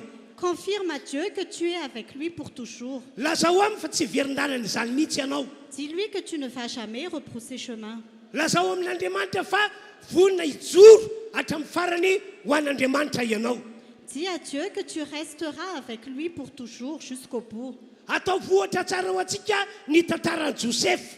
Prenez comme un exemple pour nous l'histoire de Joseph. Fa nataiza noho isan'i Josefa dia mijoro ho an'Andriamanitra foana izy. Partout où Joseph allait, il tenait toujours ferme pour Dieu. Ny toetra ho matahotra n'Andriamanitra mandrakariva izy. Il a toujours craint Dieu. Mivavaha ho arak'izany akeo ianao. Prie aussi de cette manière. Ho anareo izay maniry ho any ivelany Pour vous qui désirez aller à l'extérieur ka anatona mba mentrana tanana. et qui s'approchent de moi pour que je vous impose. Dia hoy aho hoe raha vonina hilaza amin'Andriamanitra ianao fa tsy verin-dalana hijoro an' Jesosy dia ho tanteraka ny fanirianao. Je te dis que si tu dis à Dieu que tu es prêt à le servir et que tu ne vas jamais l'abandonner, ton désir va se réaliser. Amin'ny alalan'ny vavaka ataoko dia ho tanteraka ny fanirianao. À travers la prière que je fais, tes désirs seront exaucés. Matoky fa eto Andriamanitra androany.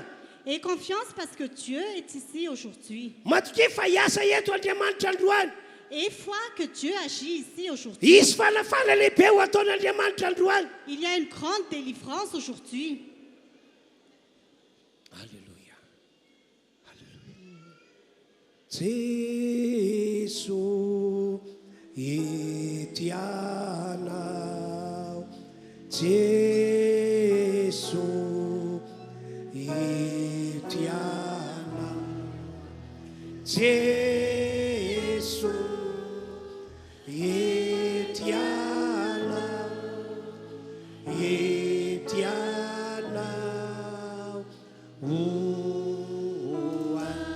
Jésus ndraiky izahay.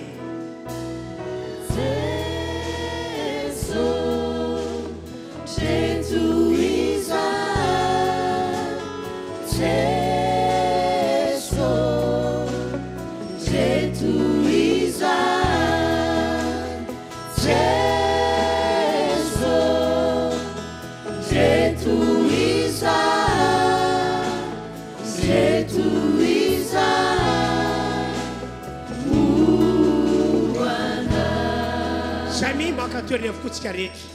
Vous pouvez prendre place. Akipiny masonao. Ferme les yeux. Apetrao eo amin'ny fonao tananao. Mets ta main sur le cœur. Isy fanafana lehibe ho ataon'Andriamanitra amin'izao ori izao. Il y a une grande délivrance que Dieu va faire à cette heure Ho actuelle. hamarin'Andriamanitra ny natokavan'i Jesosy tety ambony tany. Dieu va confirmer la raison pour laquelle Jésus est venu sur Ho terre. hamarin'Andriamanitra ny passation nataon'i Jesosy taminay mpanompon'Andriamanitra. Dieu va confirmer la passation que Jésus a fait à nous qui sommes serviteurs Fa de amin'ny alalan'ny Dieu. vavaka ataonao ihany koa dia ho sitrana ianao izay marary. Et à travers la prière que je vais faire, vous serez guéris. vous Ary qui ho êtes afaka ianao izay malades. voafatotra. Et vous serez délivrés, vous qui êtes liés. Ary ny rehetra ho tahina arabaky teny. Et tous, vous allez être bénis. Zay te ho tahina manao vamaina mafy be.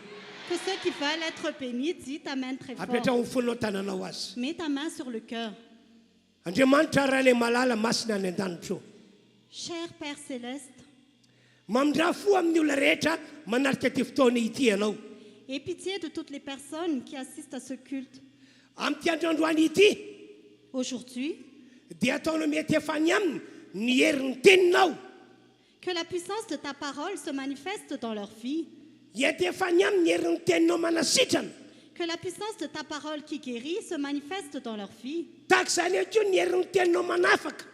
Il en est ainsi aussi de ta puissance de la parole qui te Ety livre. efany amin'ny tsirairay avy akeo ny herin'ny teninao mitondra fitahina. Que la puissance de ta parole qui donne des bénédictions se manifeste également. Ho tanteraka amin'ny olona rehetra toka eto ny Korintiana faharoa toko fadimy andefa fito ambin'ny folo. Que tout ce qui est écrit dans 2 Corinthiens chapitre 5 verset 17 se réalise ici. Manomboka amin'ity androandroany ity ho lasa avokoa ny zavatra ratsy dia olo tamin'izao fiangonana izao. À partir d'aujourd'hui, le passé est terminé dans cette église. Fa mbarako amin'ny pasahina fa ho lasa vaovao ny fiainan'ny olona rehetra toka eto. Mais je déclare avec audace que leur vie devient une nouvelle vie. Mino an'izany ianao. Croyez en cela. amin'ny anaran'i Jesosy Kristy. Au nom de Jésus-Christ, Sitranina ny olona rehetra marary tonga eto. que tous les malades soient guéris. Mandidy anao ry fanamafarofy. Je commande à tout esprit d'infirmité, Miala amin'reto fiangonany reto.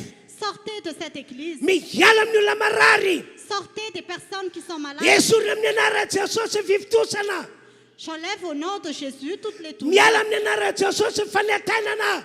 Quittez au nom de Jésus toutes les douleurs. Ny aretina ny taiza esoriko amin'ny anaran'i Jesosy. Toutes les maladies héréditaires, partez au nom de Jésus. Hofonjena amin'ny anaran'i Jesosy ny olona rehetra marary. Toutes les personnes qui sont malades sont guéries au nom de Amin'ny Jésus. anaran'i Jesosy ho afaka izy. Au nom de Jésus, ils sont Amin'ny délivrés. anaran'i Jesosy ho afaka izy. Au nom de Jésus, ils sont délivrés. Zay rehetra famatorany devoly. Tous ceux qui sont liés par Na le inona ina diable, karazana famatorana nataony devoly. quels que soient les liens que le diable a fait, Amin'ny anaran'i Jesosy. au nom de Jésus, Vahako zany olona zany. je délie ces liens. Vahako zany olona zany. Je délie ces personnes. Esorika eo an-tanany devoly ny mpino kristiana tonga eto. Je les enlève des mains du diable. Les Hatramin'ireo olona chrétiens ny qui sont ici, tokantrano esorika eo an-tanany devoly. ceux qui sont dans leur maison, je les enlève des mains du diable. Vojena daholo ny rehetra. Tout le monde est sauvé. Tidiko fanaratsy hiala. Je commande aux esprits mauvais, Na inona karazana devoly miala amin'ny anaran'i Jesosy. quels que soient les démons, partez au nom de Jésus. Natao hanina fiainana vaovao ty fiangonana ity. Cette église doit avoir une nouvelle vie. Natao hanina fiainana vaovao zao fiangonana izao. Cette église est faite pour avoir une nouvelle vie. Ary mivavaka amin'Andriamanitra ihany koa aho. Et je prie également Dieu. Avotsy ny teny. Je relâche la parole. Hotahina ty fiangonana ity. Cette église est bénie. Hotahina tahaka ny Abrahama. Cette église est bénie comme Abraham. Hotahina tahaka ny Isaka. Elle est bénie comme Isaac. Hotahina tahaka ny Jakob. Elle est bénie comme Jacob. Ny teny fikasan'Andriamanitra rehetra hotanteraka amin'ity fiangonana ity. Toutes les promesses de Dieu se réalisent dans cette église. Manomboka androany hotanteraka zany. À partir d'aujourd'hui, ça se réalise. Misaotra anao Andriamanitra. Je te remercie, oh Dieu. Rano Jesosy ny firovanao anay. Le sang de Jésus est notre protection. Halleluja. Alléluia. Amen. Amen. Dao hiteka ho antompo isika. Acclamons pour le Seigneur. Samy mitsapa ny aretina nahazo azy ny tsiraray avy. Que chacun sente les maladies qu'ils avaient. Raha narary ianao dia azo antoka fa sitrany e. Si tu étais malade, c'est certain que tu es guéri. Satria ny rano ho amin'izany Jesosy. Parce que Jésus a été envoyé pour ça. Ary efa nanao passation taminay izy ho fanasitranana anareo. Et il a déjà fait une passation avec nous. pour Samy ary nous mitsapa ny guérir. tenany ianareo zay narary. Alors touchez votre corps, vous qui étiez malade. Izy aminareo tonga teto izy no narary. Fa amin'izao fotoana izao ianao fa sitrana ianao afaka miondrika tsara le fivitosana ianao fa niala. Qui parmi vous était malade et maintenant vous sentez que vous êtes vraiment guéri, que les douleurs sont parties. Aza fiainana amin'ny olona ny fahasoavana nomen'Andriamanitra anao. La grâce que Dieu te donne, Aza fiainana amin'ny olona zany fahasoavana nomen'Andriamanitra anao zany. ne la cache pas devant les gens, cette grâce que Dieu te donne. Atsaka ny tana zay natsapa fa sitrana izy. Levez les mains, vous qui êtes guéris. Misy maromaro ny olona sitrana atao ambombe eo an-tanana. Il y a plusieurs personnes qui sont guéries. Levez les mains très haut. Fa izy aminareo kosa no mbola marary amin'izao ora izao. Et qui parmi vous est encore malade actuellement? Atsaka ny ambony kosa ny tanana. Levez les mains aussi. Ay, misaotra ny tombo fa tsisy marary zay mihitsy koa ny eliko tsisy marary Nous anareo. remercions le Seigneur. Personne n'est malade. C'est ce que je désire aussi. Que personne Atao ne soit mafy malade. teka. Acclamez fort. Alléluia. Alléluia. Ny voninahitra ny eo an'Andriamanitra irery any. Que la gloire soit à Dieu seul. Ny filazana ray lehibe entiko aminareo dia ity. L'annonce que je vais vous donner, c'est ceci. Amin'ny herinandroany a dia mitohy ny fotoam-pivavahana ataontsika eto. La semaine prochaine, il y aura encore un culte. Misy ny ici. fandraisana fanasan'ny tompo. Il y aura la Sainte Seine. Io fandraisana fanasan'ny tompo io mifon'ny zava-miafina. La Sainte Seine cache un mystère. Ka mila tonga eto anao ny mbaraina Alors tu dois venir ici le mba handray ny matin fanasan'ny tompo. pour prendre la Sainte Seine. Dia manarak'izay a amin'ny alakamisy ho avy zao alakamisy faseo amby roapolo ny volana mai izao. Et à part cela, le jeudi 29 mai, Fotoana dehibe no tanterantsika eto. il y aura un grand culte ici. Satria ankalazany faharoapolo taona ny siny ny fiangonana Rify. Parce que nous allons célébrer les 20 ans d'existence de l'église Réfi. Ka amin'io alakamisy 29 io zany a no fanokafana ny tobilin'ny Réfi. Et ce jeudi 29 mai sera l'introduction de cette célébration. No zany tokava daholintsika rehetra amin'io alakamisy io. Alors venez tous ce jeudi-là. Miditra ny valo ora sasany isika. Nous entrerons à 8h30. Aza tara mihitsy isika. Ne soyez pas en retard. Satria ty efitrano ity tsy atonina antsika rehetra. Parce que cette salle ne peut pas faire entrer tout le monde. Dia izay tsy tafiditra ato dia ao ivelany ao izy no mipetraka. Et ceux qui ne pourront pas entrer ici, ils s'asserront dehors. Ho ansitsika sampitongeza be eto a ary farany rikatra ny vavahady. On va mettre un grand chapiteau à l'extérieur jusqu'au portail. Ho asitsika seza tsara ihany koa ilay misy fikinana reny ao ivelany ao entina maneo fa fetiny ny andro. Nous allons aussi mettre de belles chaises avec des dossiers dehors pour Mazava ho azy zany nous fa voyons que misy c'est écran fait. géant ao ivelany ao ahitan'ny olona ao ivelany zavatra mitranga atao anatiny. Il y aura aussi un écran géant à l'extérieur pour que ceux qui sont à l'extérieur peuvent voir ce qu'il y a dedans. Aty ihany koa misy écran géant ahitantsika zay zavatra mitranga rehetra sy ny ambiance ao ivelany ao. Ici aussi, il y aura des écrans géants et nous allons voir tout ce qu'il y a dehors et l'ambiance dehors. Ka dia fety ny andro tokava daholontsika rehetra. Alors ce sera un jour de fête, venez tous. Tokava aza misy tarana anankiray azy. Venez tous et ne soyez pas en retard. Zay zany ny filazana lehibe apelako amintsika rehetra. C'est l'annonce que je vous fais aujourd'hui. Andoantsika marana ny fotoana eo am-pitsakanana amin'ny alalan'ny hira. Nous allons maintenant terminer ce culte en nous levant. Dia aorinan'izay a louanges. dia hivavaka amarana ny fotoana isika. Et après cela, il y aura une prière pour clôturer ce culte.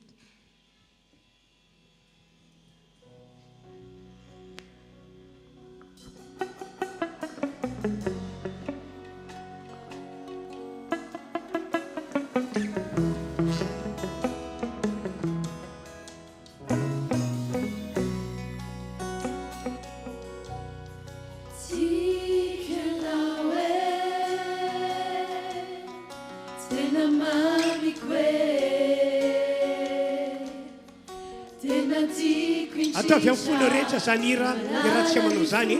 Chante tout en cœur.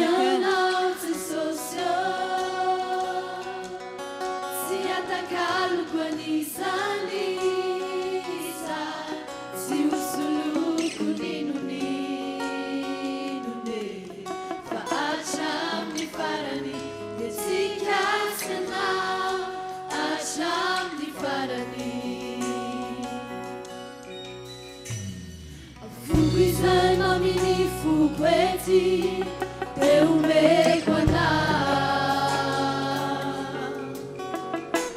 Nandawa yazizotutuluiza Sausiala minau Sotra tompo. Nafali au nalaelu au tefonena Nalari au nani au tilauzana Inti ao mivoar fana anao atramfarany Dikanao e tena mamiko e Amen. Tena tiako indrindra malala ny foko ianao Jesosy Sy antakaloko anisany iza Sy hosoloko ninonilone Fa hatramin'ny farany Iatsika sy anao hatramin'ny farany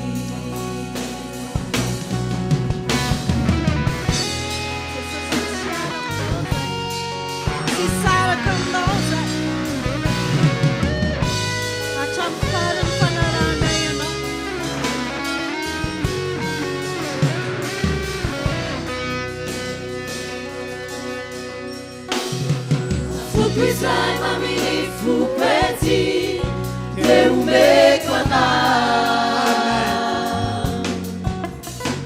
Nandawa yazizotutuluiza Santiala minau Nafali au nalaelu au tefonena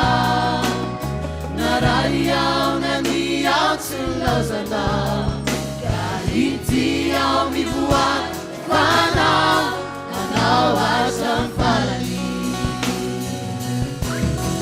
tikanao e tena mamiko e tena tiako indrindra malala ny foko ianao Jesosy tsy atakaloko an'izany za tsy hosoloko minony